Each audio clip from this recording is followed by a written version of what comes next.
வணக்கம். Special intensive revision SIR வாக்காளர் சரிபார்ப்பு பணி 2025 தமிழகம் உட்பட 12 மாநிலங்களில் எலெக்ஷன் கமிஷன் ஆரம்பிச்சிருக்காங்க.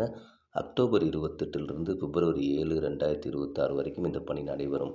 முதலாவதாக அக்டோபர் 28 நவம்பர் 2 வரைக்கும் அச்சடிக்கிற பணியும் பயிற்சி பணியும் முடிந்து நவம்பர் 4 முதல் டிசம்பர் 4 வரைக்கும் வாக்காளர் சரிபார்ப்பு பணி நேரடியாக நமது வீடுகளுக்கு பிஎல்ஓ பூத் லெவல் ஆஃபீஸர்ஸ் அரசு அதிகாரிகள் வீடு தேடி வருவாங்க.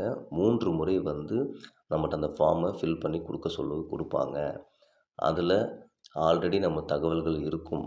2004 அதாவது 21 வருஷத்துக்கு முன்னால் நடந்த எஸ்ஐஆர் படி இருக்கக்கூடிய தகவல்கள் அதில் இருக்கும்.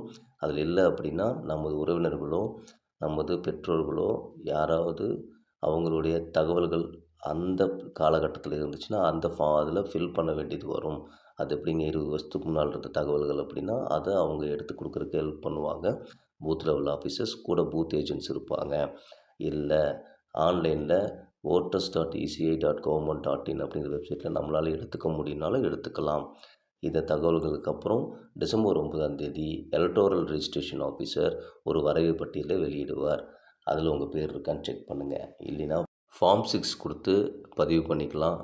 இல்லைனா ஃபார்ம் 7 கொடுத்து டெலீட் பண்ணுறனால டெலீட் பண்ணிக்கலாம். ஃபார்ம் 8 கொடுத்து ஏதாவது கரெக்ஷன்ஸ் இருக்குது, பேர், அட்ரஸ்ஸு இந்த மாதிரியான ஏதாவது உங்களுடைய வாக்காளர் அடையாளத்தில் கரெக்ஷன்ஸ் இருக்குன்னா பண்ணிக்கலாம். நீங்கள் இது கூட டிக்ளரேஷன் ஃபார்ம் ஒன்று கொடுக்கணும். இது மட்டும் இல்லை, 11 டாக்குமெண்ட்ஸ் தான். நீங்கள் இந்திய குடிமகன் அப்படிங்கிறதுக்கு ஆதாரம் அப்படின்னு சொல்லி ஒரு லிஸ்ட்டு கொடுத்துருக்காங்க. அதில் ஆதார் கிடையாது.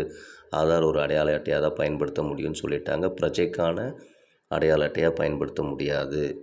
டிசம்பர் 9 ஜனவரி 31 உங்கள் பேர் விடுபட்டுருச்சு அப்படின்னா இந்த தேதிக்குள்ளே நீங்கள் அப்பீல் பண்ணியோ இல்லை கிளைம் பண்ணியோ கேட்குற டாக்குமெண்ட்ஸ்லாம் சப்மிட் பண்ணால் தான் பிப்ரவரி 7 வரக்கூடிய கடைசி வாக்காளர் இறுதி பட்டியலில் உங்கள் பேர் இருக்கும், நீங்கள் ஓட்டு போட முடியும். நமது வாக்கும் வாக்குரிமையும் பறிபோகாமல் இருப்பதற்கு இந்த சரிபார்ப்பு பணியில் முழு மூச்சுடன் நாம் ஈடுபட வேண்டும்.